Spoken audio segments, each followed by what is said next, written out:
All right, good afternoon. Thank you for joining us for another, well, we're on Sundays now, so thank you for joining us for a Sunday afternoon of ADOS news and events in Kansas City. If you celebrate Christmas, Merry Christmas. If you celebrate Kwanzaa, Happy Kwanzaa. If you um, celebrate any holidays at all during this time of year, happy holidays in general. Thank you so much for joining us today. If you haven't already, please take a moment, like this video, subscribe to our channel. Also, we are on Facebook. Our page is ADOS Kansas City.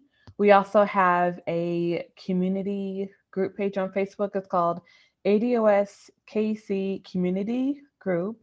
And that's another way that you can connect with us through the week. That's where everyone that you see here gets together and we continue the conversations there. We also share other news and highlights and all that good stuff. And that page is also a link to our newsletter if you want to subscribe and stay updated on all ADOS news in Kansas City. Please do. Also, we are on Twitter at same ADOS ADOS Kansas City. You can like and follow us there too. Also, if one more thing, if you want to support us, our Cash App is like the $ ADOSKC, and we would really appreciate that as well. So anyway, let's get started.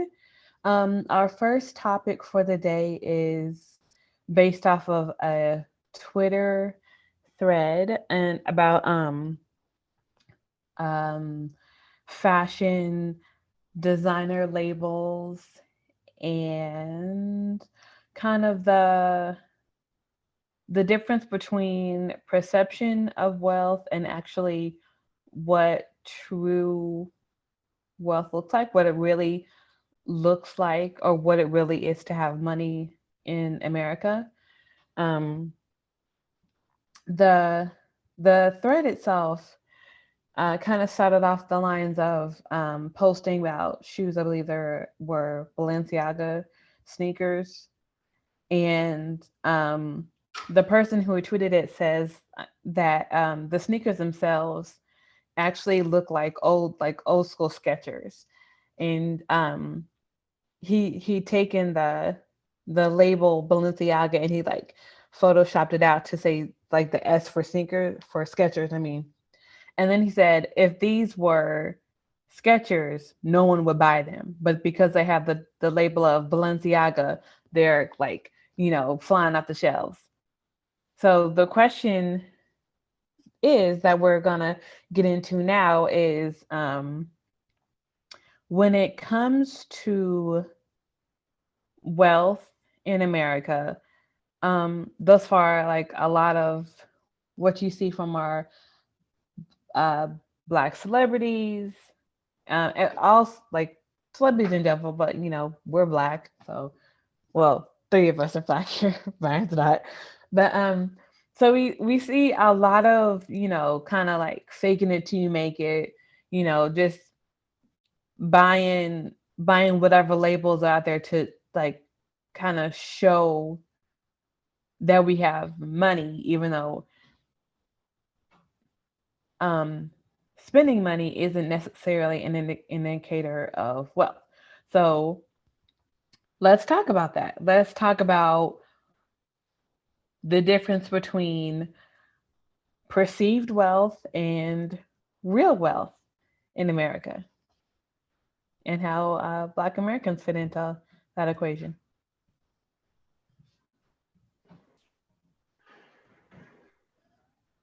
So I feel like this kind of directly goes into what we talk about when as ADOS says, we speak about informing the public, giving the public, giving Black America, ADOS America, a political literacy, teaching them how to understand how politics work.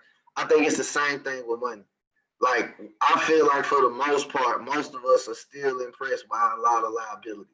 You know, shoes, cars, clothes, diamonds. Not diamonds necessarily so much, but we're still caught up in the flash.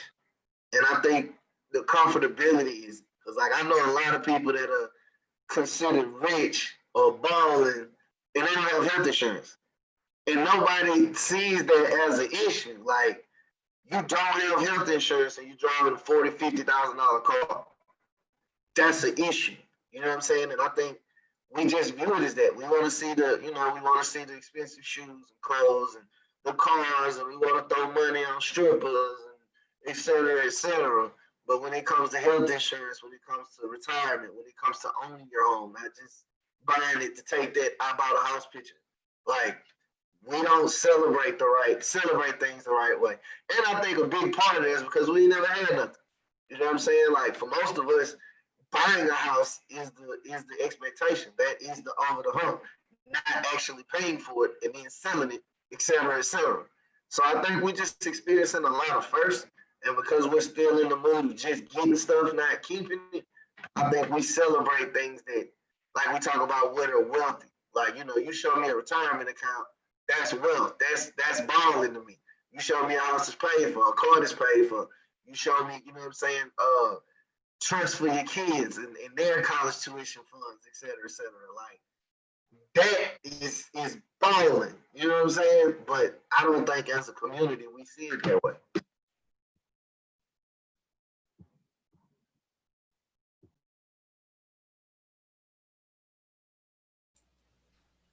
Yeah, I think we're largely conditioned to show our wealth in material things because of what has been done to us through history. Like the article that I just shared in chat shows how we lost all of our money when we put it in banks. So if we can't keep our money when we put it in banks, then we're going to go out and spend our money just to show that we actually have something. If you want to pull it up. Yeah, I'm gonna share it to the screen. Was there any particular part of the article that you felt stood out? Basically, just how our money was mismanaged. So we lost the millions of dollars that we put in the bank. And just from what I read through history, I know after that, we started actually buying more material things. Let me read through the article real quick and I'll let you know. Mm-hmm.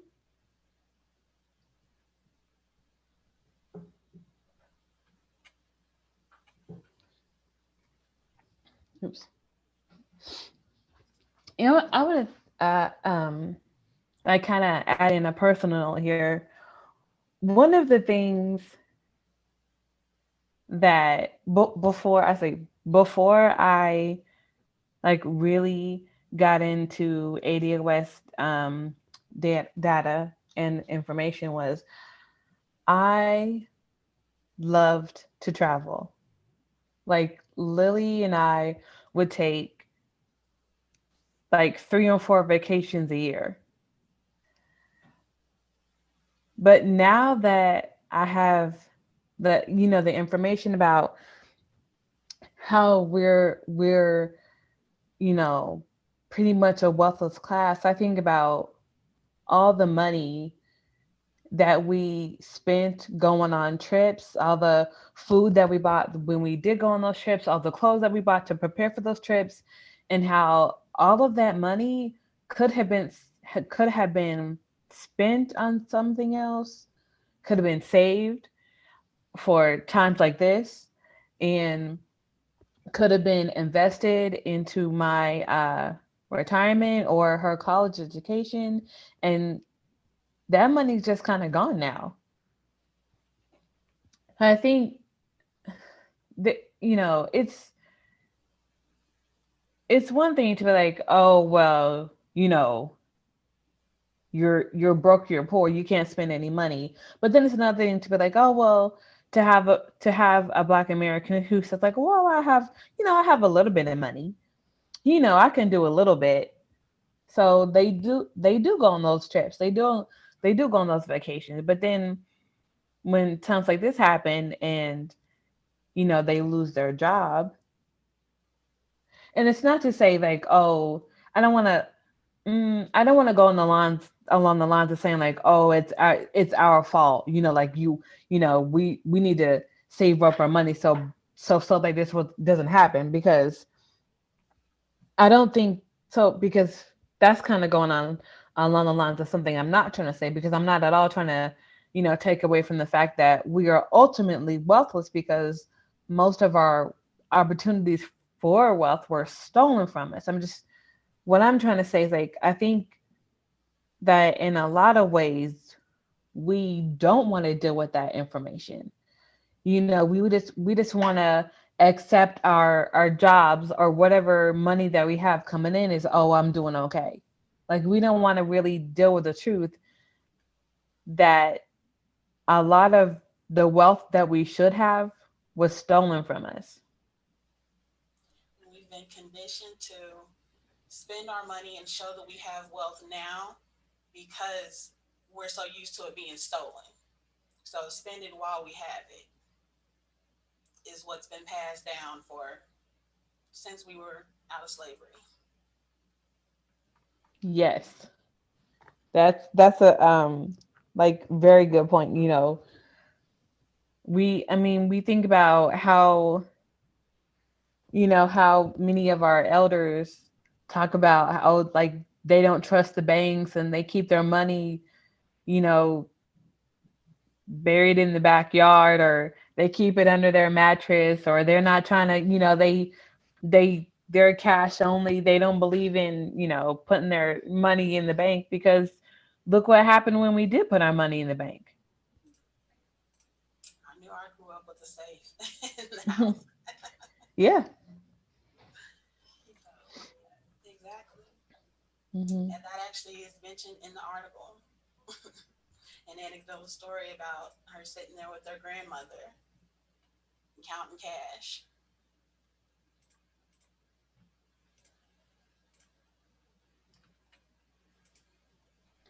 Yeah, but so let's also bring it back to the difference between what we perceive as wealth and what real wealth is, because to me, black people, black Americans, they show their wealth by buying the house, by buying the car, by going on the vacations, by getting all of those designer clothing and shoes and jewelry and whatever else. Even though on paper there there is a lot. I mean, when you compare our wealth, which I think is like like 3 trillion compared to white wealth, which I think is like 100 trillion. I'll have to look it up after I stop talking, just to make sure. But when you compare the two, like, I mean, there's just no way. So it's like a lot of us are either in denial about that fact, or we are ignorant, and we just don't realize just how much wealth is is what's considered real wealth in America.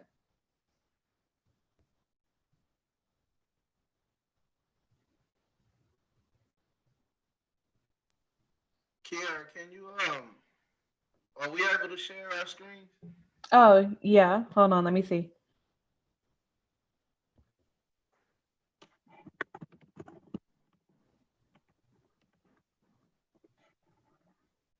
Okay, you should be able to now.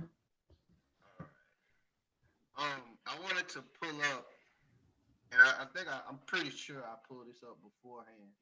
Um, this would have been Tone has a list of he has these graphics that he put together, and in these graphics, they show different wealth levels, and in each different level of wealth, it gives you an explanation of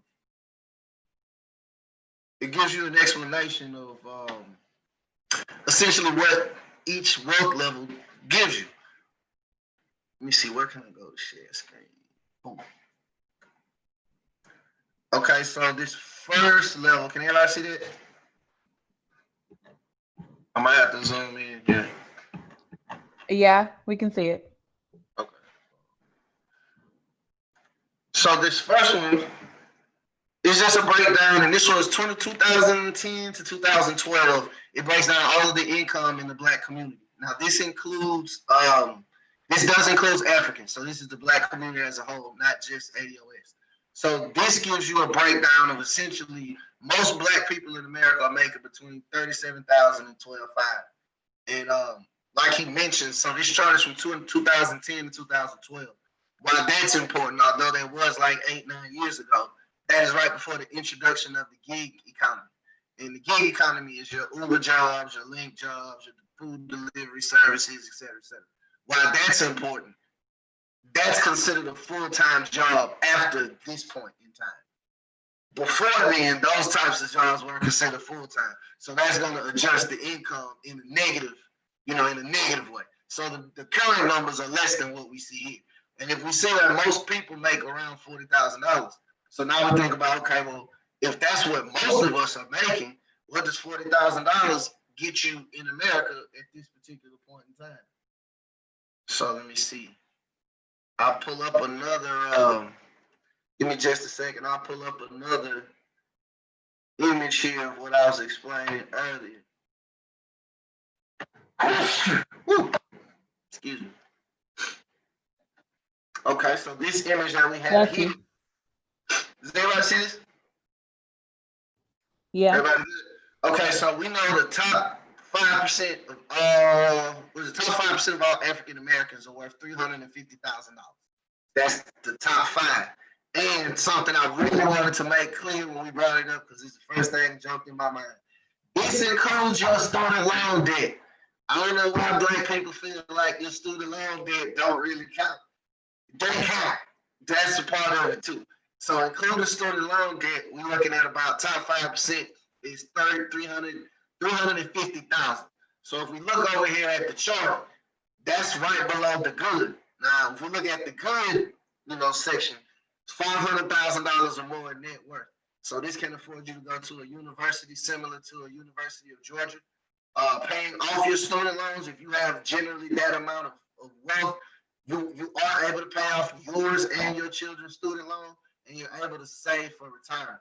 And as you see in the red text there, it says less than a million Black families are in that bracket. So that's top 20%. And most of those are, so the top 20% of Black America has that amount of money. And that's all of us. So we know nobody under that has. And like I said, the top 5% is 350,000. And that's not even that much. So that's something we have to think about when we think about what is wrong. Because from how I understand it, if we're not talking about the things that's on this particular list, we're not talking. Like, don't nobody care about your new Benz or your new BMW or whatever, how many old schools you got. That don't really make a difference. Like, if you're not able to put money back for your children, if you're not able to pay off all your school loans, if you're not able to own your home and pass that down to your children, we way behind the 8 ball.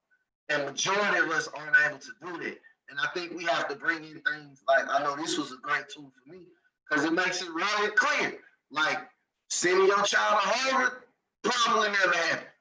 At least not if you have to pay for it. Now, if your kid gets a scholarship, whole other story. But even that is very slim to none. And it just breaks it down, like what college your kid wants to go to, or your child wants to go to, what you're able to do, like for the elite community development. When we talking about parks and recreation, we talking about just like in Lowndes County, Alabama, where they have deteriorating infrastructure. You're able to replace that infrastructure when you have that type of money. You have $1.2 million net worth. You can do that type of thing. You can create those programs for inner city kids, et cetera, et cetera. That's community development. But if you ain't got that kind of money, it's no reason worth talking about. And so I think once we make it real clear that we're all really, really poor, maybe we'll understand why politics is so important.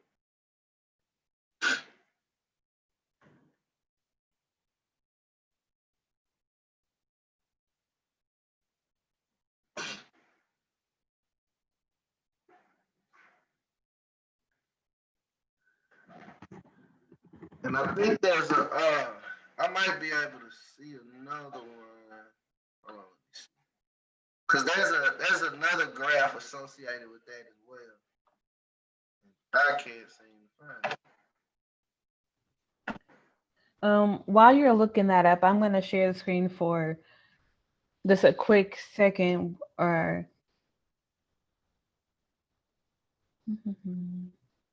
Okay. So you were talking about the gig economy, and I found this article a couple of weeks ago, and I'm just going to read like the first part of it now. It's from Quartz. The title is "The Gig Economy is Quietly Undermining a Century of Worker Protections." Let's go down and read the first part. No kid ever dreamed of growing up and driving for Uber or styling for Stitch Fix. In part, that's because none of these companies existed when most of today's adults were young. It's also because, besides its much touted flexibility, the gig economy isn't much of a place to build a career. Instead, over the course of less than a decade, the self-described tech companies that connect people to gig work have managed to erode hard-fought labor protections in place for a century. So I think we need to say that again, like working for Uber, working for Lyft, that's not a career.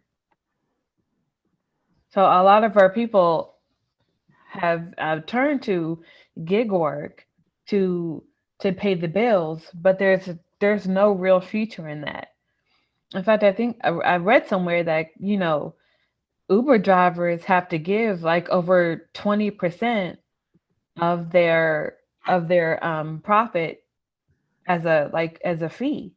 So I think then I have to look for it. I'll probably have to share it next week. But there was a driver who really who did Uber, who really broke down, when it came to how much profit he actually made from driving for Uber. He had to take out, car maintenance, insurance, and a lot of other things. And it kind of, once he was all said and done,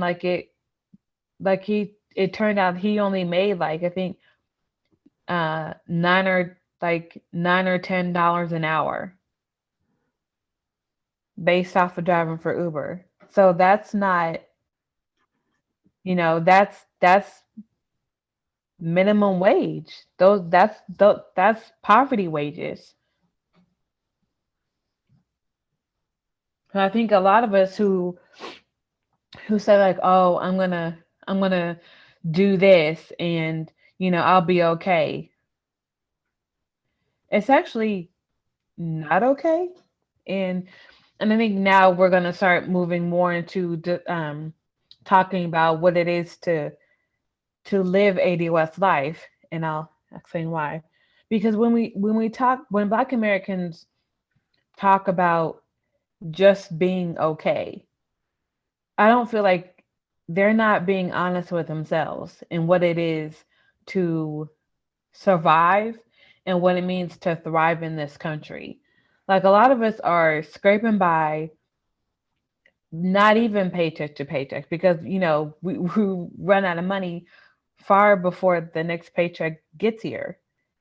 Yet we act like, oh, that's okay. We act like we're not struggling, or somehow or another, we don't see that the things that are happening to us with job loss, you know, lower wages compared to what our white counterparts are making, um, all the things that are affecting us in particular this year, but overall in general, as far as lack of health care, um, disproportionate being disproportionately affected by certain diseases and chronic illnesses, like that's the cost of being ADOS. And we don't talk about that enough in real ways, in real tangible ways where people are saying, this is my life that I'm experiencing. And so many millions of other Black Americans are experiencing this life too. That's not a coincidence. It's not just, oh, this person, oh, they should have saved more. Or maybe if they exercise, they'd be in better health. No, that's the cost of being Black American in this country. So let's talk about what it is to live ADOS life. That's the next topic.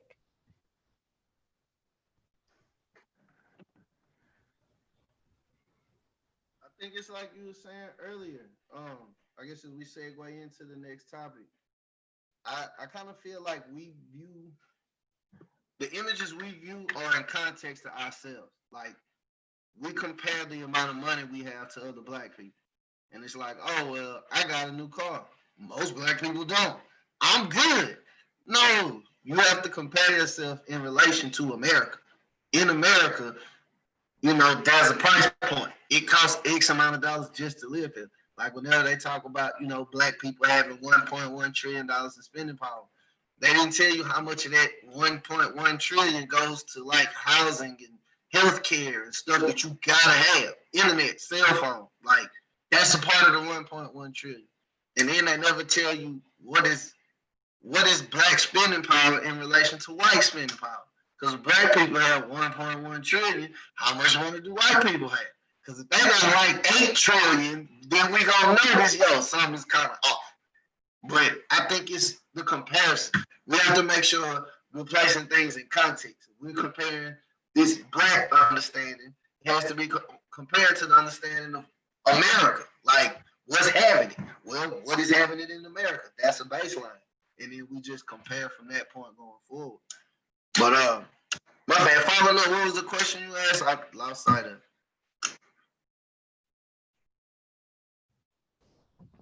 Oh, it wasn't really a question. It's just like kind of a commentary that I think we need to start having on what it is to be ADOS, ADOS, or ADOS. I always say ADOS. Like I never like say it. I always spell out the letters. But anyway, um, what does it mean to be ADOS in America Um, on a personal level? no. Go ahead. I talk a lot. Don't pay me no mind. Like just like on a personal level. And I know this is anecdotal, but it happens to so many of us that I don't think we even see it. We see it when it's happening, but we don't feel like there's anything we can do about it. Like before I had my transplant, well, for anybody that doesn't know, I'm a transplant recipient. I had a liver kidney transplant in 2013. For 2 years prior to that, I had been going to the doctor complaining, and they were just doing standard do CBC, like everything but nothing at the same time. So finally, skip ahead to 2 years later, like September of 2013, my mom starts going to the doctor with me, and I was referred to a specialist. I saw him 3 times before he finally did a liver enzyme test and told me, well, your liver's failing. This is after 2 years of me going back and forth to the same doctors that they finally did a simple liver test. And by then it was too late. My liver was gone. So the hospital we were going to, Truman, I'm going to put it out there, told my mom to put me on hospice. If my uncle hadn't been a doctor and worked with people from KU and been able to arrange for me to be taken from Truman to KU, I would have died. I would have just been another statistic, and they would have said, well, never would have heard anything from me. So that same, well, not that same year, but the next year, I saw another woman that was complaining of the same symptoms. I just saw her on Facebook, some random lady. And I said, I bet the same thing that was going on with me was going on with her, but she didn't have a doctor in the family that she could turn to get, like, to advocate for her. Like, I had a whole family behind me that was not going to take no when they told my parents to put me on hospice. So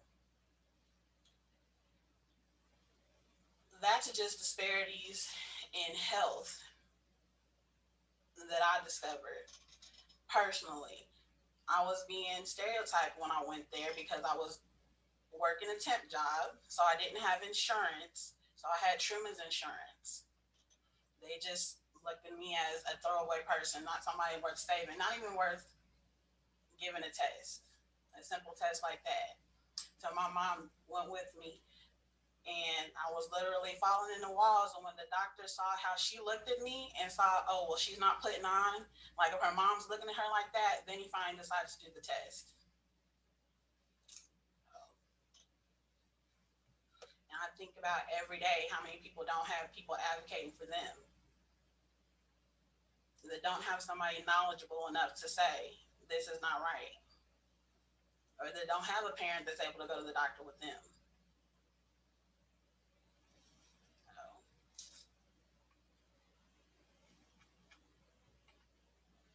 Yeah, absolutely. Like, thank you for sharing that. I think it's something that you said there. Like, it's not when you shared the lady of the story of the lady that you like kind of came across on Facebook, like it wasn't just you Yeah.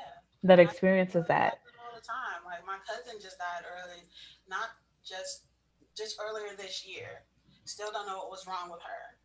My cousin died last year. Still don't know what was wrong with her. I had a cousin die from a routine knee surgery this year also, about 6 months ago. Died at home from a blood clot that should have been caught at the hospital. So that's 3 cousins. Like,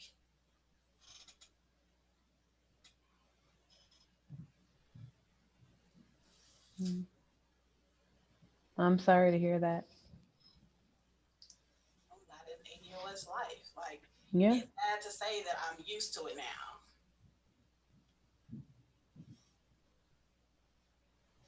I feel like we're gonna have to find a way to connect the voices, and I'm hoping that's kind of what comes out of this platform that's being put together now for different chapters across the nation. Because I feel like we all experiencing the same stuff, but nobody's talking about it out loud. Like we talk about it to each other in situations like this or in intimate settings, but like in the grand scheme of things, nobody's really being honest. Because I know one thing, I feel like I noticed. I know me and Kiara talked about this early on. I didn't see a lot of people like me where I worked. And when I say like me, I ain't just talking black people. You know what I'm saying? Because I see black people there, and it's like, yo, I would never been cool with them. Like in elementary school, high school, college, bowling league, like it was hard for me to connect. And I think it's still hard. But I think this is something that, we all have a baseline when we come here. Like here it's like, yo, you are you okay? You eating every day? Cause it be hard out here for us. So I mean, yo, if you need a little something, I can throw you a little something till I get paid on Friday. You know how we do it. But we don't get a lot of that. And I think talking about that, it becomes this level of I have to as opposed to motivating all my people, I have to be at this level above them to feel important. Like because I have a degree or because I make X amount of money or because this is my job title, whatever. I'm somebody because I'm better than all of them. And it's like, yo, if we was all good, it wouldn't matter no way. But that's something we have to, we have to make that known. And I think that's something that I've noticed specifically in corporate America. It doesn't mean nothing that I'm the first anything if there's nobody coming behind me and multiple people coming behind me. Because if I'm the first black dude to do whatever, but there's no black people up under me, man or women, this didn't go nowhere. Like I went way out here for nothing. Because I can't pass none of this down. I can't pass my information down. I can't help anybody. I can't help the community. So it's not really worth it, in my opinion. But I think a lot of that, we just have to be honest. Because a lot of the people that I feel like hold themselves to their esteem, when we up here with it, they not either. You know what I'm saying? They in just as much debt, if not more than everybody else. But it just appears because they drive this or they own that or they do this or they do that. Like they taking them trips. But they didn't tell y'all they was taking payday loans for them trips. You know what I'm saying? Like they didn't tell you their lights was off when they got back. Like that be happening in real life. And I'd be like, bro, is it worth it? Was their Facebook, Instagram likes worth your lights getting cut off? Like we really have to talk about it. But I think we just have to be honest. You know what I'm saying? Be honest about our lives. Be honest about where we came from. I just found out in the past, I found out 6 weeks ago that my grandfather was illiterate. My grandfather's been dead since '98. I thought he could read. I just found out recently my grandfather was illiterate. I'm a college graduate. I can only imagine what that means. You know what I'm saying? Like, it's a lot of people out there like that, and I never knew I was one of them. Like, that's a big accomplishment to me now. Being a college graduate coming from a man that couldn't even read. That's my father's father. So it's, we just have to be honest about it all, and we have to be honest about what's going to fix it. Because I think that becomes a big problem in our communities as well. We'll have these conversations, and we know what's going to fix it. But what we always say, man, we can't ask the white people for that. White people ain't gonna never do this. White people ain't gonna never do that. We say that all the time. I know we say where I'm from. I'm from Louisiana. And that's like religious to us. Like, man, white people ain't gonna let us do this and that. So I think we have to be honest about what we need and honest about how we're affected. Because before we do that, I don't think nothing else is gonna matter. It's not gonna be enough. We have to speak very honestly, very openly about what has happened, what continues to happen, and what it's going to take to change. I think we've been talking a lot this week and last week about what it actually is going to take. So that's a really good segue to move on to our next topic, which is kind of, we'll start with some of the news that has been in the media over the past couple of weeks about racism in Kansas City. I'm sure we all know about the Star's apology for its racism, its past racism. And what it will actually take to address problems in Black America.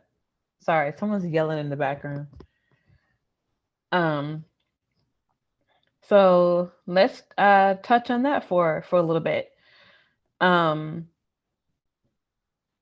When it comes to ADOS, we have been pushing for like the past couple of years for a pure reparations agenda. That starts with an acknowledgement of past racism. So when news outlets, media companies like the Kansas City Star come out and they apologize for, their racism and bias among their reporters, a lack of news coverage for events in the Black American communities. Me personally, I think that is a first step. But the way the Star was covering the stories, it kind of made it seem like, oh, they thought their work was done, which is why I wasn't, I was like, just like I said, this is just me personally. I thought it was performative because I'm thinking, yeah, y'all are just acknowledging your racism, but you're not really taking what the necessary steps to fix it. So, but I'd love to all hear your thoughts on it. What do you think when it comes to advocating for what Black Americans need? What do you think about this? I think the hardest part about fighting racism is, it's a ghost that's hard to catch because basically, unless somebody admits on tape that they're a racist, there's no way to really prove it. And we found even when they admit on tape, no, that was a long time ago. I don't feel like that anymore. I gave $1,000,000 to the HBCUs yesterday. You know what I'm saying? But I do feel like once you get a business, which is I think more important than a person. Once you get a particular establishment to admit fault, now you just gotta run up the tab.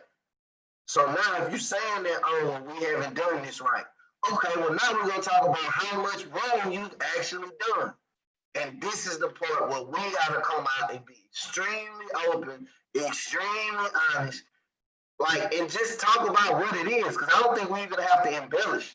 We don't have to embellish on what they know. We know it was extreme. We all know that.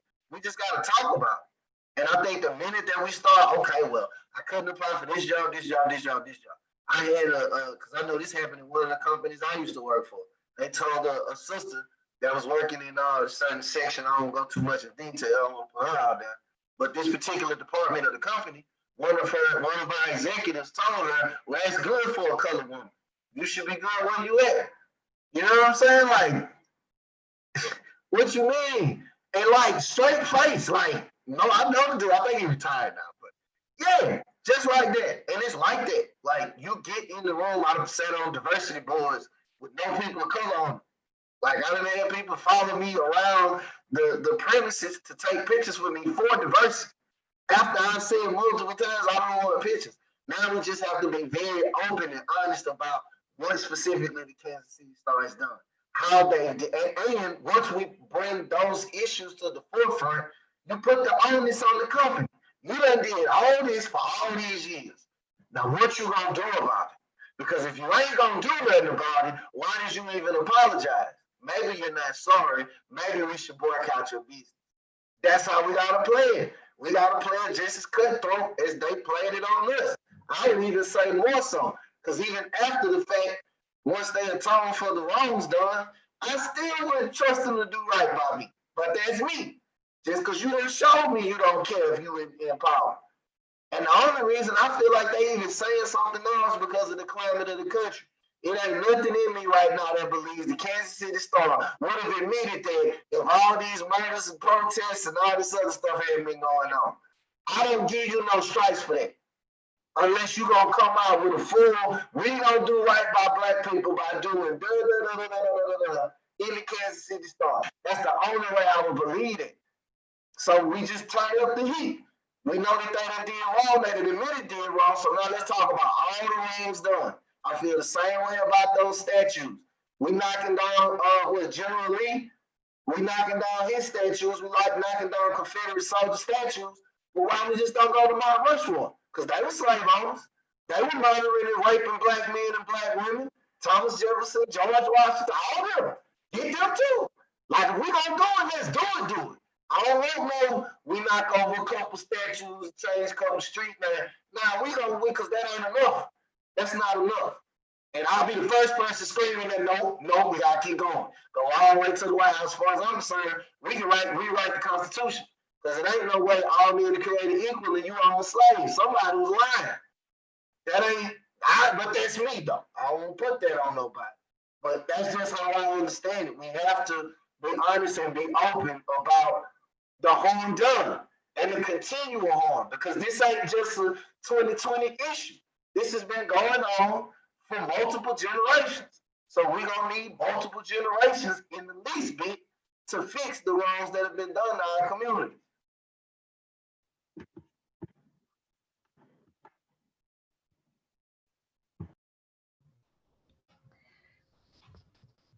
I don't know. I agree with that. And something else that you said is like when it actually does come to, you know, going beyond a mere apology and actually moving towards those next steps.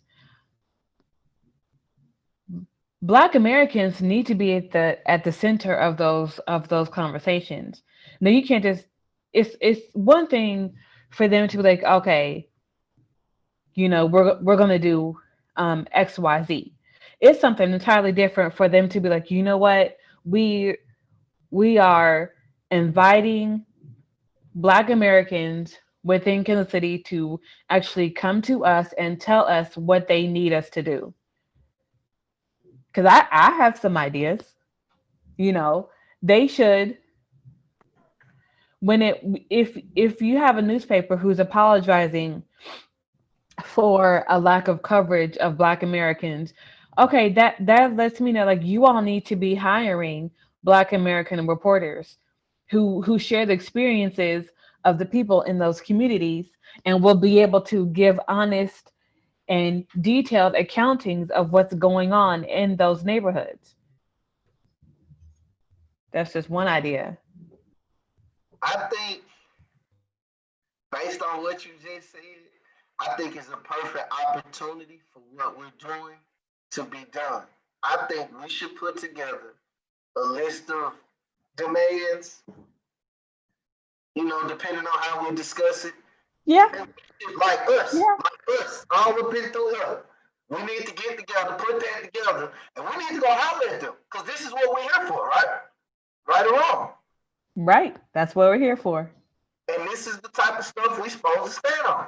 So I think, you know, if we can make a note somewhere, we need to go and put the shoes on, go and do what we got to do. And I don't know if we need to get like a formal letterhead to write a letter. Man, like we need to get at these people. And I don't mind rough drafting everything I'm talking about. I would want to discuss, you know, I don't ever want to feel like I'm just running on, but I think we definitely should. Like if you're telling me you have an issue or you haven't covered our communities, well, you have X amount of people on your staff. Judging by the amount of Black people in Kansas City, that means this percentage of your reporters should look like me and come where I come from and be East the truth. We know how stuff going on there. You know what I'm saying? Talk about that, give a number, and then give, okay, we should have coverage in these areas. And more importantly, in the coverage, you take that idea from the newspaper, and then you spin that to the police department, which we know is already hot right now, right? So now we say, okay, you've been heavily policing these neighborhoods. I'm not from Kansas City. I've been here like 6-7 years. But as far as I know, 30, 40 years ago, it's been G'd up in a certain section of town for a long time. And I've been over there, so I know that these areas are over-policed. So you've been over-policing these areas this whole time and ain't no crime change? I need some real change, which I'm gonna need some real opportunities, some real jobs, some real healthcare, some real programs for everybody on this side of town. Because over-policing these communities ain't changing the crime rate. Matter of fact, it's worse. That's why we got all these IRS agents in the city now. And I think we should really pick up the initiative and really put foot to, or as we say in the South, put foot to ass and get this going. Absolutely. I agree. Hey, can I jump in real quick on this specific conversation about the Star? I've been acquainted with Toriano Porter on the editorial board for, I don't know, a year and a half now. I mean, I could reach out to him and see if he wants to have a discussion, like a separate discussion. He's pretty, I mean, we're not, I wouldn't go so far as to say we're friends because I don't know him that well, but we've had some good talks, and he's an interesting guy. I mean, that's it. Just as a way of saying, like, I know the one black man on the editorial board, so we could reach out to him potentially. That's a plan. I'm with it. Yeah. I would I mean, definitely. If we have a chance to build an allyship with reporters at the Kansas City Star, we should definitely do that. I would like us to be organized in creating that bridge. So I'm not gonna say. I mean, I'm saying yes, absolutely, yes, do that. But I just want to make sure that we're got all of our wood and our nails and our hammer ready to go to start building that bridge. You know what I mean? Yeah, for sure. And as far as that goes, like, I could just connect you and he if you want to talk to him, because I don't even feel comfortable being the KC ADOS representative to reach out to him.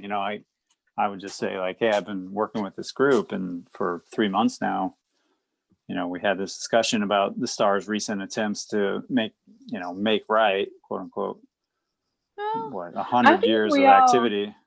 So I think we all should grow to be, each of us should grow to be comfortable with reaching out in that way.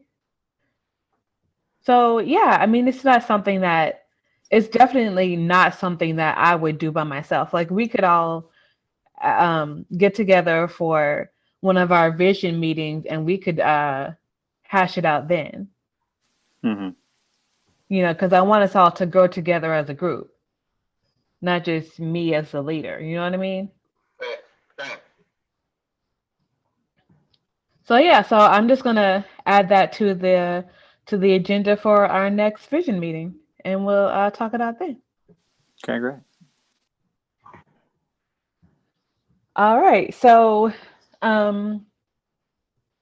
we were talking before this today's Zoom actually started, and beforehand Brian brought up another point about the perception of ADOS. He mentioned some recent tweets about ADOS kind of attacking the movement, and we have also, I know, I'm sure each of us here has also seen some as well, people saying that ADOS are divisive, ADOS are xenophobic, ADOS, the movement is trash. So now let's kind of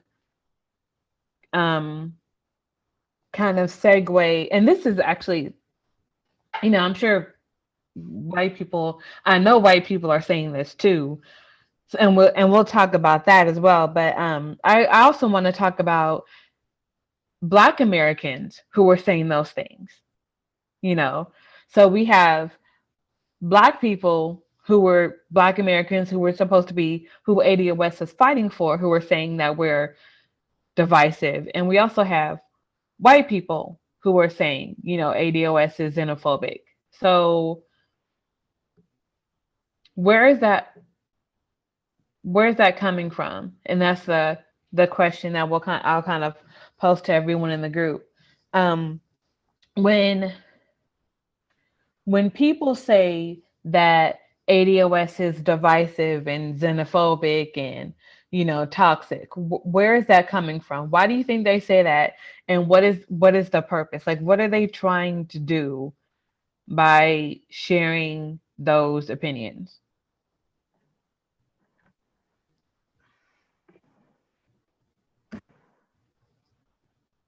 So one thing I think about, like I always think about, perspective. So when I hear that we're divisive, we're xenophobic from Black people, man, I'm just keep it funky. Most of the time I'll be like, yo, do you know what xenophobic means? Like, Do you understand that they're saying we don't like immigrants? And so when they say that, because most of the knocks are, AOS is trash. And it's like, well, why? What about them is trash? Oh, they tried to call Kamala Harris. They said she wasn't black. No, that's not what we said. We said she was an AOS, and she's not. We said that she hasn't been transformative in her career in fighting for black people. She has not. Like, does she have a nice career as a prosecutor? Yes, she does. But understand that's based on locking black people up. Like that's the facts. And I think that's ultimately what it is. Like, we have to talk about the truth. But we're Trump supporters. That's what they say, right? No, well, we've never supported any Republicans for that matter. Now we review their policies for sure, but you should review their policies. That's how politics work. I think it's just having a conversation. Because I'll be honest, I've been fighting with and I ain't even gonna say fighting. I was trying to have a conversation with a particular group of people about our movement, and they're still on the fact that we rush. I was gonna ask how's that going, because I know you're really engaged with people along the lines of those who are kind of like, on the fence about ADOS. I'm kind of wondering, like, what is your perception of people like that? Okay, so it's different groups, right? You have a group of people who they won't engage in a conversation with you, but the minute the conversation is leaning on your negative, they'll chip in. But then when it's like, okay, sit down, brother, or sister, whoever it is, let's talk. And it's like, oh man, I ain't got nothing to say. No, but you was just talking. But I get it, you jumping in. Then you have the people who I feel as though I've gotten to a point with the number of people, it doesn't even matter what I say. I posted articles that in support of Democrats, in support of the same stuff they're going for, and they still go against it. It's like really weird. Like nothing I say can ever be right. And so for some of that, it's not worth the conversation, to be honest. Like with a particular group, I noticed, man, like, and I put this on everything I love. People was waking up to talk shit at 6:30 in the morning to say something negative. I'm not prepared to do that kind of fight, y'all. I ain't gonna lie. I have to take a break sometime and get myself together. Cause I'm not ain't nobody on my mind negative for me to make a negative comment about at 6:30 in the damn morning. Like, it's too early. Like, So get your coffee first. Yeah, like, why is it so? I'm not prepared to fight that early in the morning. Not with my own people. Not with my own people. So sometimes it's like I just take it bit by bit, but it goes so far as just having a conversation. Because at this point, it's nothing that they've said that I can't prove the opposite of.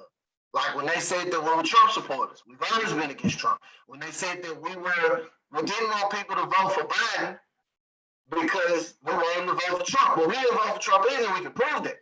And we can prove, like, we have a catalog at this point where we said down ballot Democratic for a reason. We found out after the election that the number of people that increased, I believe, wasn't even ADOS people. And there's studies that's going and proving that. And like now we're getting the results of the election and who voted for who, and all of that stuff can be proven. And it's just like, it's a conversation, but most of the time I have to be honest. Majority of the people that have a pushback against us aren't aware of politics first and foremost. So when you try to explain the concepts that we understand that's going to help liberate us, they don't know enough about politics to even have that conversation. And so when they say, well, that's not how you get that done. No, that's exactly how you get that done. You inform the people inform the politicians pass laws. That's how that works. But they don't even understand that part. So it becomes this whole education process. But to a certain amount of them, like I said, I don't like to spend time having these conversations with people that don't do nothing. Like how we just talked about, we're not here to come on this YouTube page and talk every weekend. That's not what we came here. That ain't what I'm here for sure. We came here to fight for our people, to be active in our community, to protect our people. So we gonna go talk to these people at the Kansas City Star. We gonna talk to them. We gonna reach out. We gonna do our research the same as we've always done. I don't feel like the people that I talk to about that. So I don't spend a lot of time talking to people that ain't gonna move. Because if you ain't moving, you can't be around me. Because we about that action where I come from. We're going to put foot to mouth. We're going to have a business. All that talking, we got to stop at some point. You got to be active. I just feel like these people ain't active. It's just a lot of talk. It's a whole lot of talking, a whole lot of opinions, and a lot of things that I follow that they say, specifically these people that, go against our movement and what we got going. They talk about what we spoke about a month or two prior. Like when the information first hit and we're first discussing these different issues and these different community policing issues and everything going on, when we're talking about it and doing what we do, they get to that point a month or two later. Because I'm seeing the same conversations had. And that's when it's like, well, that's how I know that we moving in the right direction. Because ain't nobody talking about what we talking about before we talking about. Just like right now. Most people don't know Oprah just sold the majority shares of Oprah. Tom just did an episode on it 2 days ago. Nobody's going to talk about that. But you will hear that Oprah's rich. Warren Buffett ain't had to sell the majority of stocks in his companies, but they ain't rich the same, now are they? And that goes back to what we was talking about on how we view wealth. Warren Buffett really got it. What was the Bloomberg, Michael Bloomberg? He worth 60 billion. Oprah wasn't worth but 3 billion. And we don't even know who Michael Bloomberg is as a community, much less when we know how much money he has.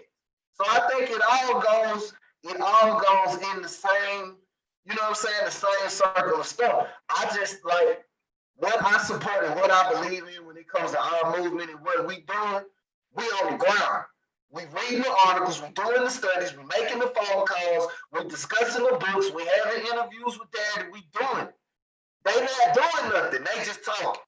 They talk about this and talk about that. It's real reactive with these people. Like they pass the laws and then they, okay, well, this is what they pass and this is what we think. No. We gonna influence these. You gonna pass what I tell you to pass. Because if you don't, I'm gonna blow this shit up. I'm gonna boycott your business. I'm gonna debate you intellectually. You know what I'm saying? I'm gonna go to where you at and I'm gonna make you look bad because I know what I'm talking about. And we here, we vote for you at 90%, so you gonna do right by me and mine. Because if you ain't, you're not gonna get that election. Or when you get that election, I'm your biggest issue. You want to fix America, you fix me. Because there's nobody in America more American than ADOS people. Period. And I debate that with anybody or at any point of any moment. Nobody has sacrificed like that. So I just, like I said, having those conversations, I gave that particular group, I gave it a break for a while because my goal was to go there and spread what our message was and what we was about. I've done it. They know what we on. And they also, Kiara, you should know, thought once the election was over, we were going away. I thought that was some funny shit. Because it's all y'all, so you thought it's over since Trump don't get elected, we just gone now. Okay. I'll see you next week. Because I'm going to be here. And I know the people that I work with going to be here too. Because what we here for, we going to get. And you good, go ahead. No, I was going to say, just off of the last thing you said, I think that the reason they thought ADOS was going away is because they thought their work was done. So they were going away. You know, their whole, certain Black Americans, their whole goal was to get Trump out of office. So once he was out of office, they thought, okay, I'm good, I can go back to sleep. ADOS, we know that we still have work to do. Like we have a whole new presidency to begin pushing for. Critique. And pushing information for. Just off of that lets me know right there that they're just uninformed. They are wholly uninformed. And kind of going back to where we the disinformation, the slander that's put out there against ADOS, saying we're divisive. There is nothing divisive about a group of people fighting for what Black Americans deserve. And something something that I'm not quite understanding. Like the more I know about it, and this is with Black people and with white people. Once you have the facts, once you see the information put out to you in a logical way and you still are against it, that shows me that you are intentionally willing to perpetuate the system of white supremacy in this country. There's no, oh, I didn't know, I was uninformed. Like, no, ADOS is pushing the facts in your face 24 hours a day, because at some point, all day, every day, there are people within the ADOS movement who are advocating for us in some capacity all day long. So for people out there, white and Black, to get that information and still be like, oh, I don't think y'all are going to get reparations, or y'all are divisive, or y'all are xenophobic, or y'all are. I had a white woman today call me racist because I pointed out a tweet where she said she didn't think but white people should care about chattel slavery. I mean, it's delusional, or it's not delusional, and it's intentionally that they don't want us to get reparations. It's not that ADOS stands for any type of negativity in this country other than the fact that we're stepping on some toes, we're tearing down some curtains, and we're revealing this country for what it is, and they don't like that, and they really wanted us to go away. That's why they were surprised the day after the election they woke up and we were still here, because they wanted us to go away. It's not like they yeah, exactly. Turning over tables, yes. It's not that they thought, oh, that our work would be done. It's like they didn't want to hear from us anymore, because what ADOS does is it requires them to accept the facts and act according. And they don't want to act any other way than what they had been. I saw that tweet, and she thought she did something when she replaced, I think it was Jews in the Holocaust with blacks in slavery or something, but it didn't work because the history isn't the same. She thought she did something. I was like, what? No. Okay, so let's talk about, so let's be clear. When people say we are xenophobic, what they're really saying is, I feel like people just throw that out there. Like, it's anytime anyone brings up how immigration affects Black Americans, they say we're xenophobic, when it's not really xenophobia. You know, to be xenophobic is to have a prejudice against a group. It's to say, like, something along, and this is a pure example, but it would be to say something along the lines of, oh, all Israelites are awful people and they should go back where they came from. That's xenophobic. And no one in the ADOS movement would ever say that. No. Because it's just plain wrong.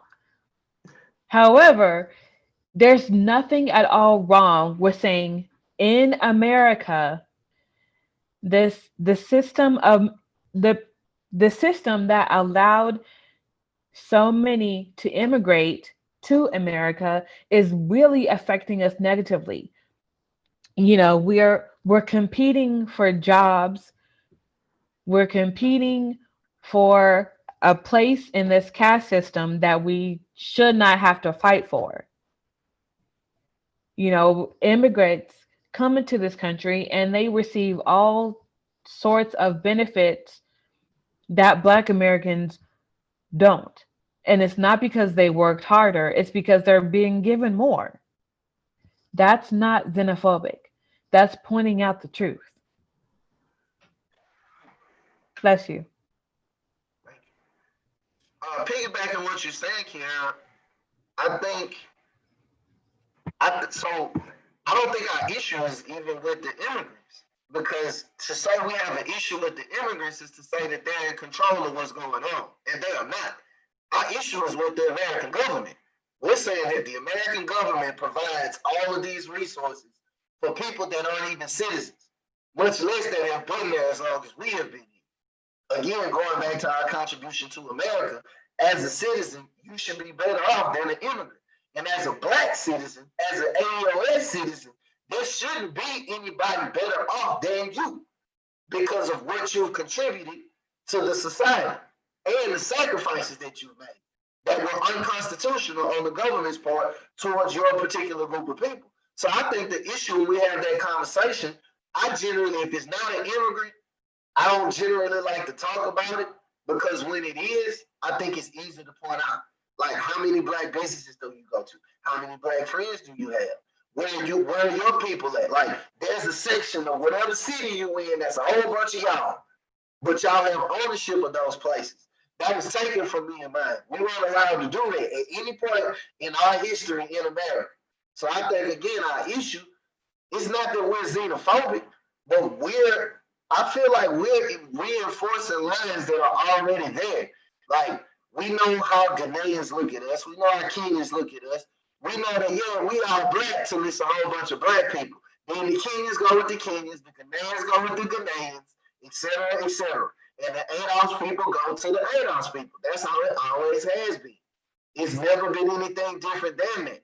And I think speaking up on the reality is the reality. Because I know personally, I'll be honest, and you know, again, check me if I go too far, but I feel like if it wasn't for me and mine, it wouldn't be no immigrants here.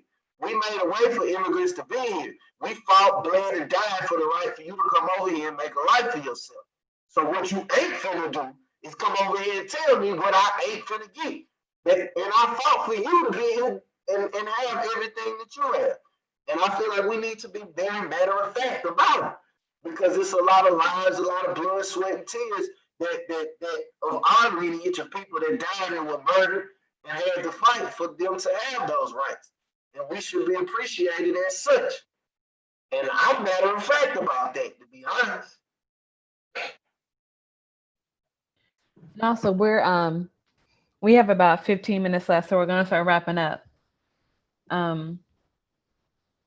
But one of the last things I want to point out is that when it comes to immigration, and again, this is not an attack on any one immigrant. This is not even an attack on any one particular group of immigrants. No. So I just want to say all that before I say what I'm going to say next. When it comes to racism in America, this country is racist because of what it has done against indigenous groups and Black Americans. Now, most indigenous groups they've made treaties, they've gotten a form of reparations already. Black Americans have not. And in this country, Black Americans continue to suffer as a bottom caste based on the structure of racism and oppression in this country. Any group of immigrants who comes into this country should be fully aware of the racism that exists here. They should know that. We've heard stories, we've seen articles about how certain immigrant groups are taught to from jump be against Black Americans. So with that said, when it comes to certain forms of racism against other ethnic groups like Mexicans and other black people, Japanese people, other groups of Asians, it's like, this country is racist. What do you expect? But you come here anyway, right? You It's like, and it's not like, oh, it's some secret. I mean, there's there's evidence of how the system of white supremacy in America affects nations, groups of people across the world. So it's not like we don't see how America has destroyed other countries, other groups of people in other countries, that's to say, right? We see that. We hear that in the news, in the world news, about how America has come into other places and left them war torn, left them plundered, stolen all of their resources, taken over their lands, subjugated their people,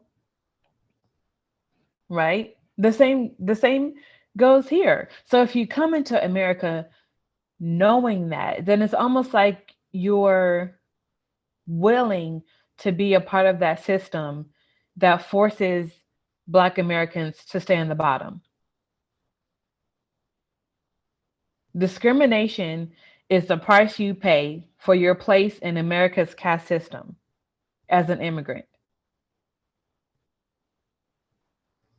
You know what you're They know what they're getting themselves into, and they are willing to pay that price to reap the benefits of what was built off of our ancestors' backs. But I wonder, do we even, I don't And know. that's not xenophobic. I don't think we understand that part of the process though as a community. Because think about it. Every ADOS person that has been here since basically 1619 for the most part, right? So I don't think we understand that everybody that's here outside of us and the Indians, the Native Americans, excuse me, they chose to come here. They went way out of their way to pack up their lives to come deal with it. Like, so to me, again, it's like we ain't nothing the same. You're here because you want it to be. You're here because here is way better than where you come from. I'm from here and don't get treated right. We not the same. They ain't never did me right.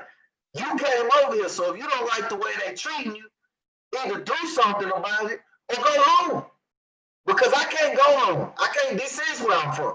I don't know where I am. They took that from me. I don't know where I come from. I have a good idea. But even then, I still don't know. But it's like, I think we have to, like I say, as a community, I don't even think we realize that, they over here because they want to be. So when it's different when you get hit upside the head by police and you chose to be over here. But when you woke up one morning and went outside, you just get beat over the head. Like, it ain't like we can go anywhere else. So we gotta fight. But I think that's a big thing that separates us from those immigrants. Is when You gotta say that again. Like we can't go anywhere else, so we have to fight.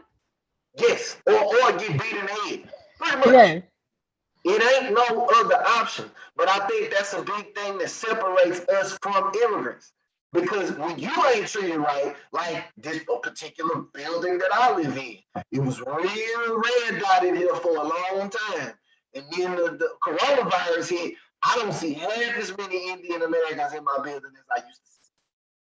But they have an option. They can just go home. And they'll be where they at until this is more beneficial. It's just a con game.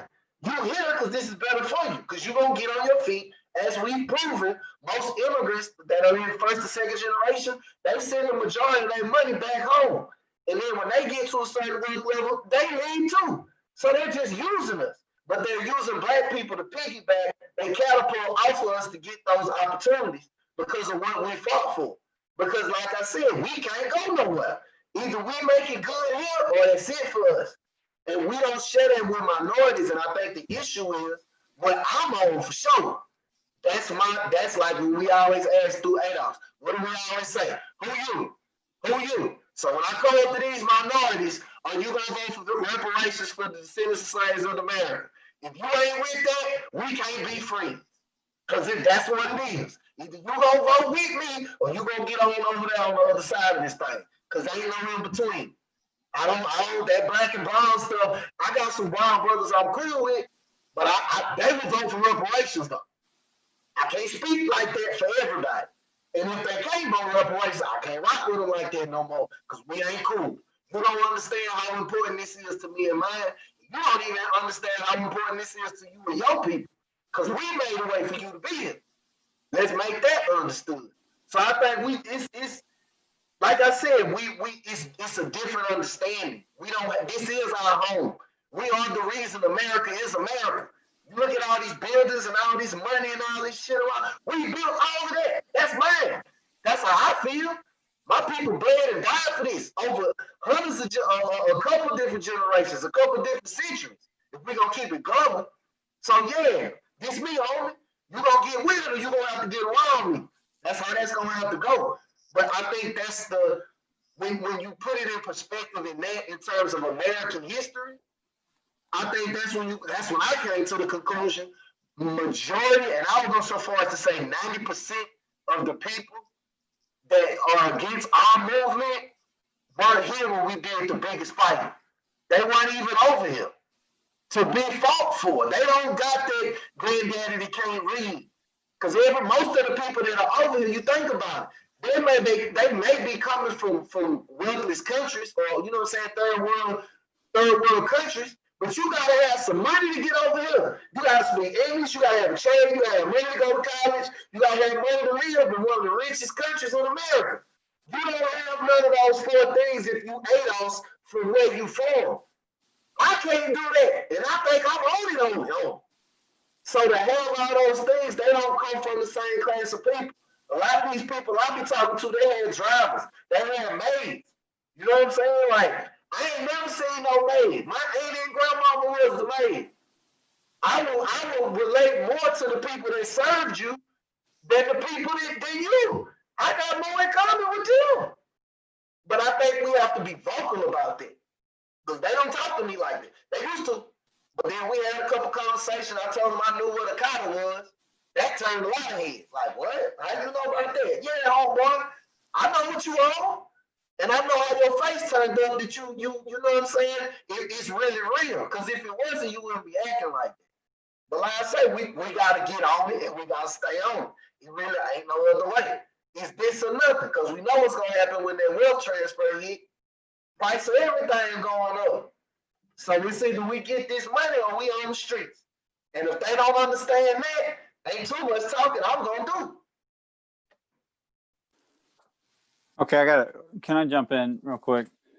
I know we only have a few minutes left, but I kind of initiated this conversation before we started recording because I came across a tweet earlier this morning from a black man who I don't know. I mean, somebody I follow or somebody who follows me liked it. And so I was just, I don't know, whatever.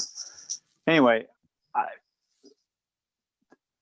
we're talking about xenophobia, but that is a really large and loaded term. Like we're painting with really broad brushes here.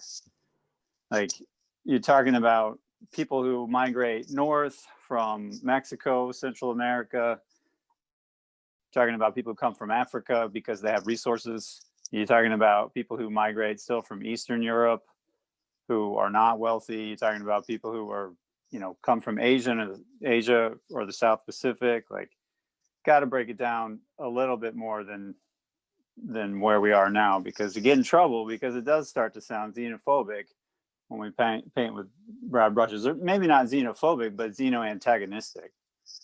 The tweet that I saw, and again, I don't know the person who did the tweet. I don't follow him. It was a kind of a milquetoast tweet in the sense that there was no specificity. It was just like kind of a rant, like, people shouldn't follow ADOS because they're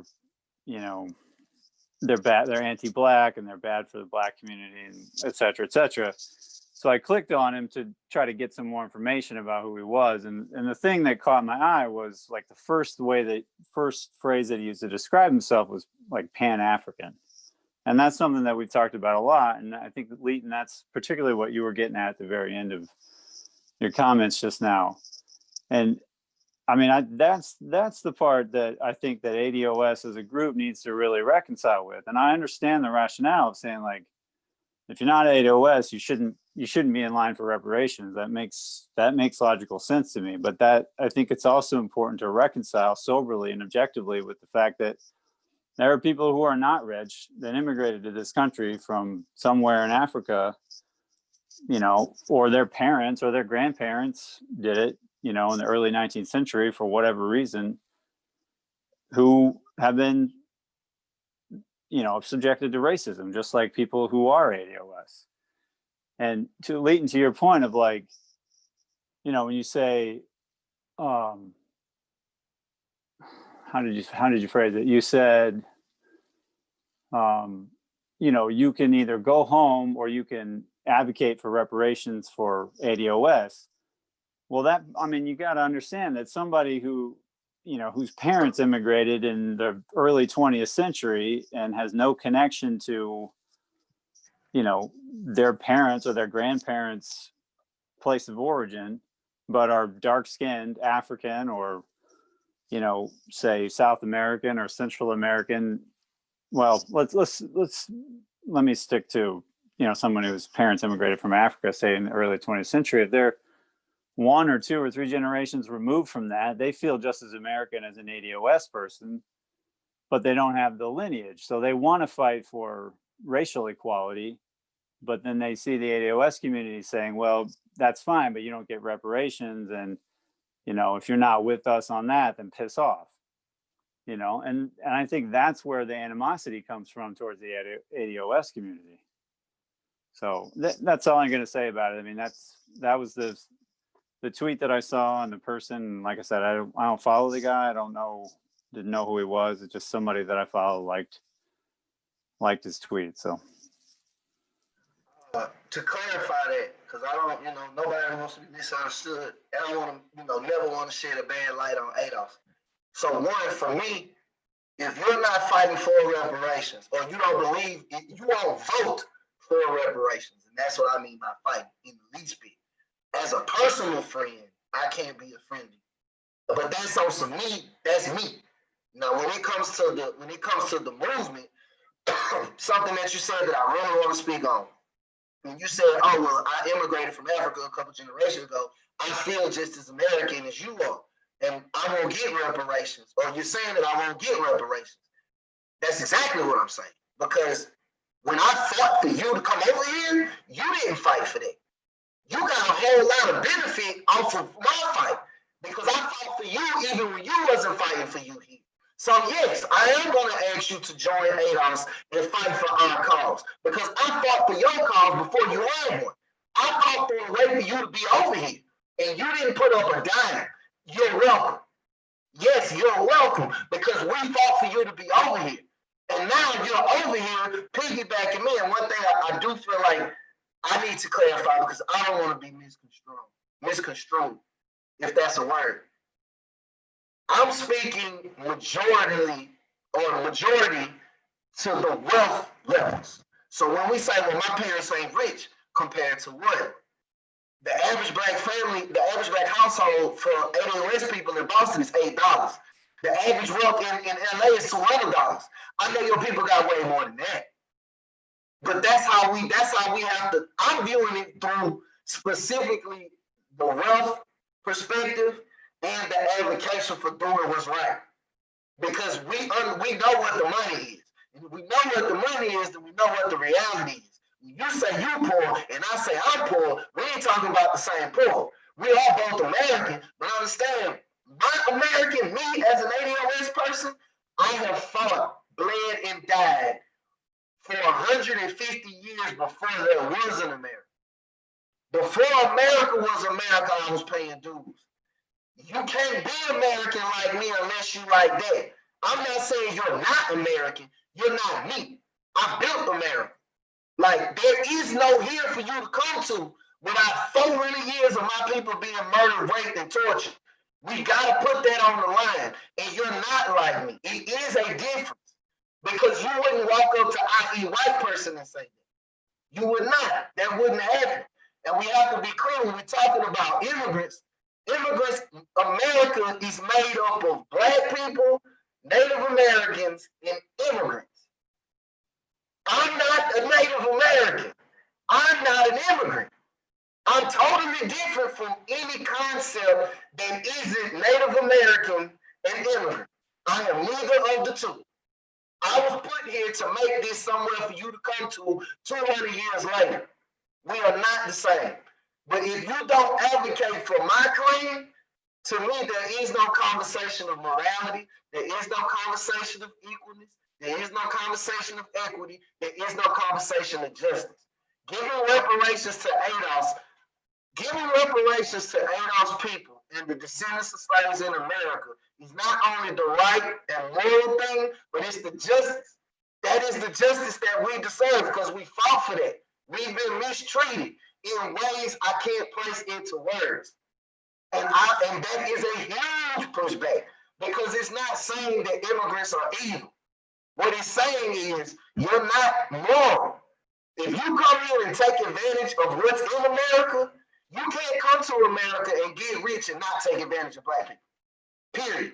If you're in America and you're going up the ladder, we hold the consequence. You're able to move up the ladder because we're forced down, and there is no in the middle. So if you're not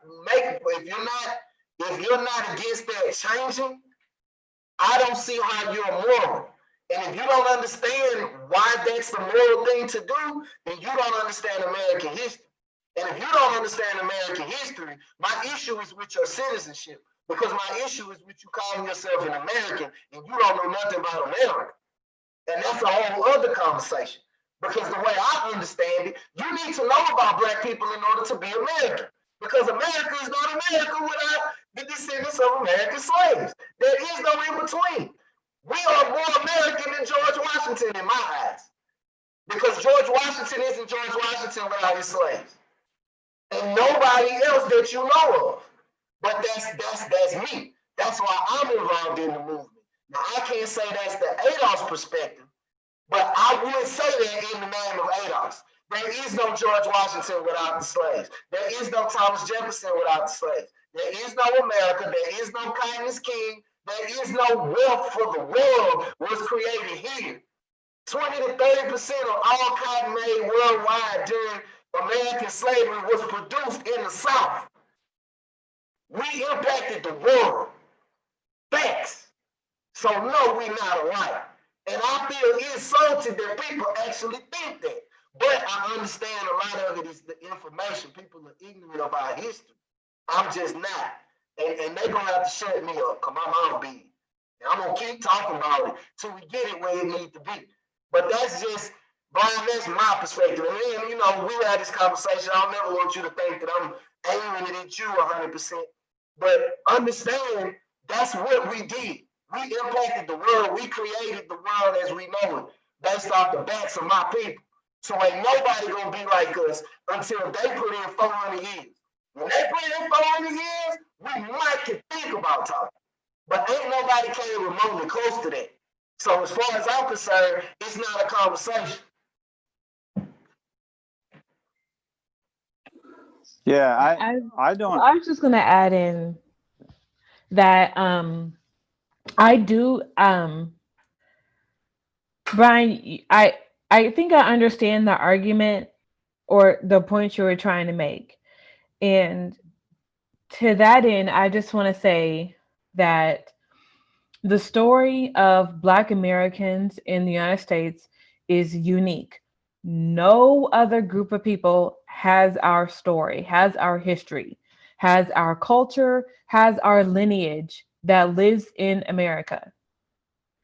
So, because of that, we have a unique claim to reparative justice. That does not in any way take away from the claim that other groups could make. It's just that ADOS are saying that when it comes to fighting for justice for Black Americans, we we can't be like, oh, well, you know, indigenous people, they had their issues with America.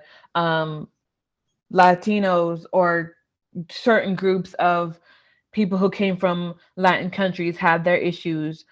Japanese had their issues. Um, so we need to take up the whole a sort of global fight for reparations. No, ADOS is saying that we represent Black Americans. We are fighting for Black Americans to get a redress for everything that they have experienced in the United States.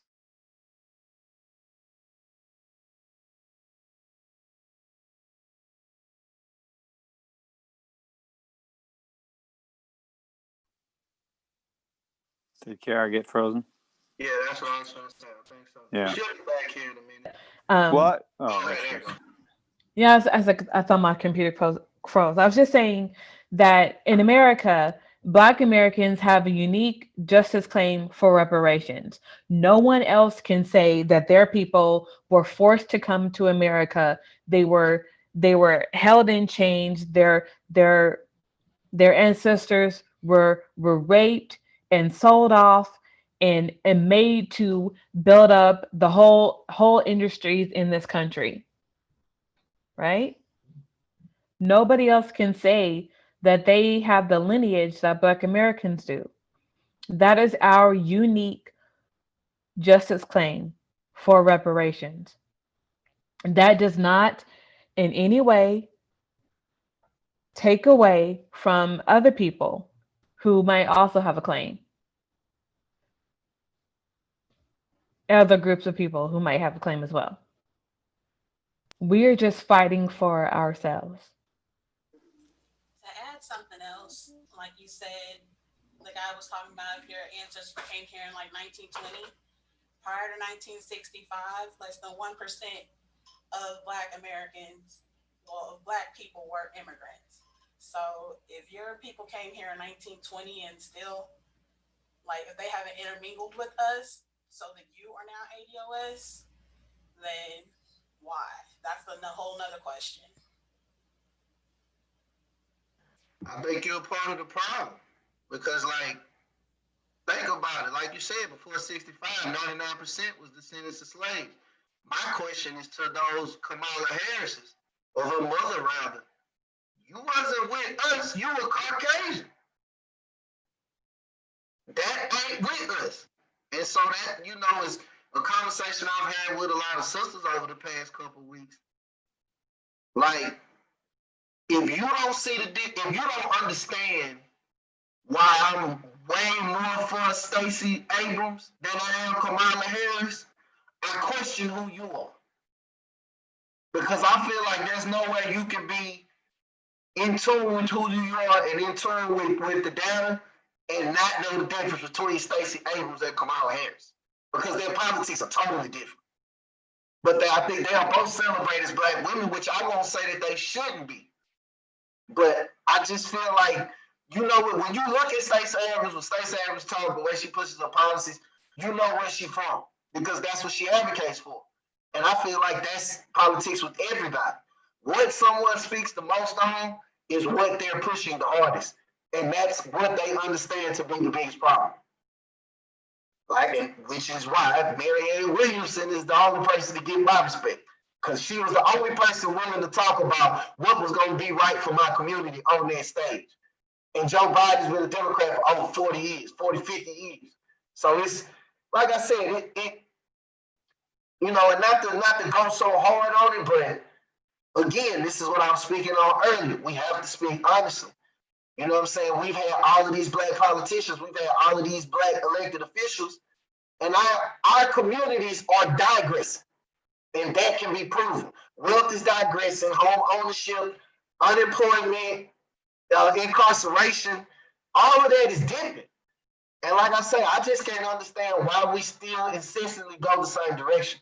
And that's one reason why I think I'm 1,000% behind ADOS, because the way we're attacking this, I haven't seen anything attacked this way my entire life.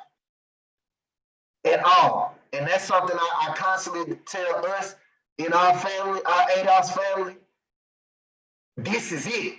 Like when we think about what the Panthers were doing in the 60s and the 70s, when we think about how they were treated, how they were talked about, the people that tried to undermine them, it sounds a lot like how they treat ADOS, ain't it? Like they try to throw us away and like, no, you can't throw me away. If you throw me away, you gotta throw away America. Cause I've been here that long. Like you can't get rid of me. I am this. And we have to be mad. I think, my opinion, we should be matter of fact about it. Because it is our lineage. America is our jewel. When we think about what wars did Black America war, we won the Civil War. That was our war. That was us fighting for that. After we got out there in plantations. And I think, Brian, it's, I've been re-examining history. The history that I know was taught in school, I re-examined it with an ADOS eye and with the eye that I gained from this movement. American history looks totally different. Like I tell people all the time, like, and that's something I want to put towards you. You know what I'm saying? To challenge you to be. Understand, when you look at July 4th and I look at July 4th, it's two totally different holidays for the average person. You see what I mean? Like, average people's like, oh, America gained its independence. Not for ADOS people. We didn't gain nothing. We might have got a day off, if that. So all holidays are different for us. You know what I'm saying? The Emancipation Proclamation, to me, is irrelevant. Because if you pass the Emancipation Proclamation, there would be no need for Juneteenth. There would be no need for the Voting Rights Act. There would be no need for the Civil Rights Act. You wouldn't need anti-lynching legislation in 2019 if the Emancipation Proclamation was real. But that's the two different Americas that Martin and Malcolm spoke about. It's two different worlds. And I think until we open and honest about that, I feel like we might miss a lot of people, or we're gonna miss a lot of people because they don't know our life. Because we weren't allowed to talk about it. We get murdered for that. For real. All right, we are gonna wrap up for today, but I think something else that we also were talking about before we started is accountability, right? So within the ADOS movement, we have a group of people who are representing Black Americans and who stand on a certain set of principles as far as that fight is concerned, right? You all agree? So in that, we do have some who maybe don't stand for what the ADOS movement stands for, yet they slap that hashtag on tweets or posts saying whatever jacked up rhetoric they want to put out there. So I think that within the ADOS movement, and when it comes to accountability, we do have to acknowledge that there are those who maybe do that, who don't necessarily stand with what we stand for, but still say those things, and it's perceived as being associated with ADOS.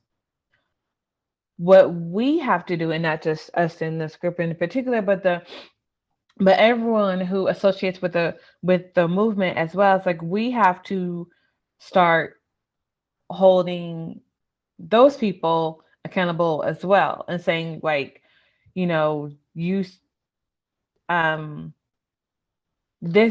is not indicative of what the ADOS movement stands for,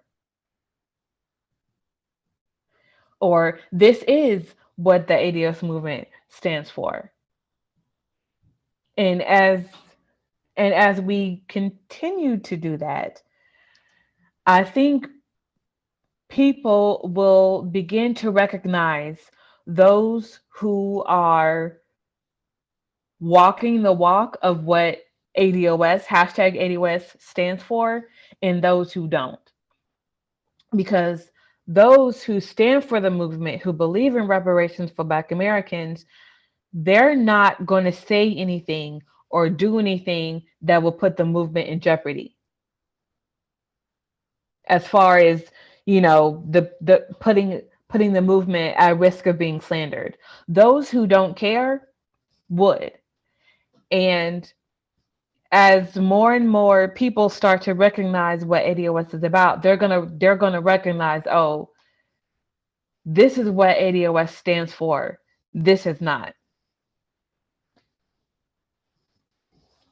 But I know, I definitely think that as we close out for today, let's keep everything we've talked about in mind for as we head into next week, this next week, and really appreciate you all for joining us today. I'll say, if you haven't already, please like and subscribe. Like I said earlier, we are on Facebook. If you are interested in joining ADOS Kansas City, you can find us on Facebook. Our community group page is ADOSKC community page on Facebook. We want you to join us, so please do. And if anyone has any last closing thoughts, please share them now.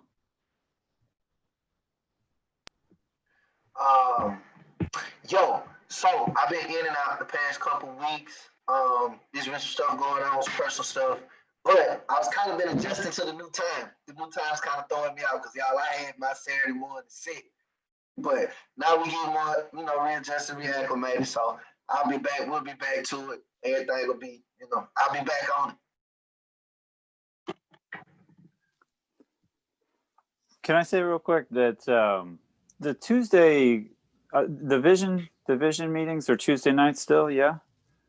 No, right now we moved them.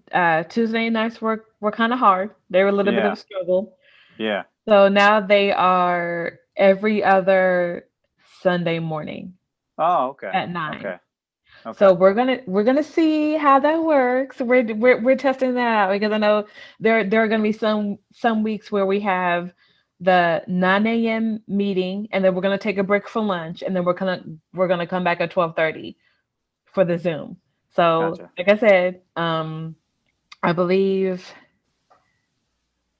our next vision meeting is looking at my calendar. That is January 3rd at 9 a.m. So we're gonna see how that works out, and then we'll kind of go from there. So if it, we're just testing it out, see if it works, having the morning meeting and then having the afternoon Zoom. And if it works out, great. If it doesn't work out, we'll adjust. Again, it's all good. But so yeah, so I'll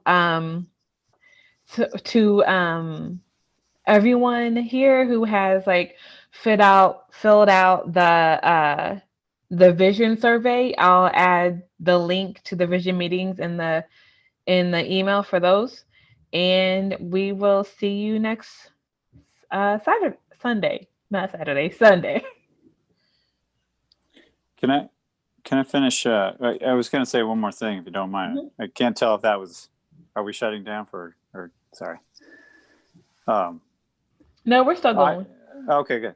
I just want to say again, I've said this a couple times, but I appreciate these conversations so much, and being able to be involved in this conversation. And the passion in this group is infectious, and it's important because it's the only way anything's going to get done. And I also want to be clear that I agree with the logic that underpins the movement, or else I wouldn't be here. I mean, I agree with the notion of ADOS, and that you have to circumscribe a reparations program to a specific group of people. But there are lots of thorny questions involved.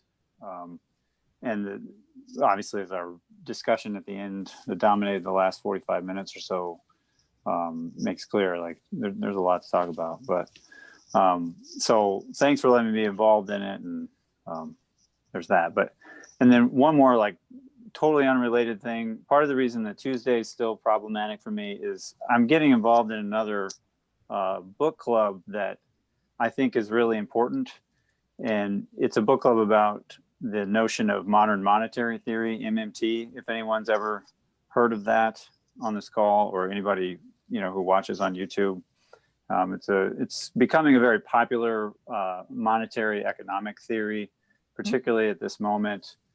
And the book is called The Deficit Myth by a woman named Stephanie Kelton, who was in 2016 was Bernie Sanders' economic advisor for his campaign, I believe. And then she's been like the Senate economic advisor for a while. Well, hold on, because I do want to hear more about that, but I'm going to officially close this out for the day. Okay. And talk more about it after I stop the recording. So anyway, if you're, yes? Just keep putting the data out there, because people are listening, even if they act like they're not. Like, I saw a thread with people bashing ADOS. What was a post bashing ADOS? And then in the comments, there were Black Americans saying, well, I don't ascribe to being ADOS or FBA. But then they went ahead and listed everything that we say. So. Oh, yeah, for sure. I'm doing it. People are listening, even if they want to pretend like they're not. Yeah. Yeah, that's very true. So, like we say, we are going to keep sharing the information. We will be back here next Sunday. Thank you so much for watching. Please share this information with your family and friends, because we would definitely want the message to be spread. And we hope you enjoy the rest of your weekend, and we will see you next Sunday. Bye-bye.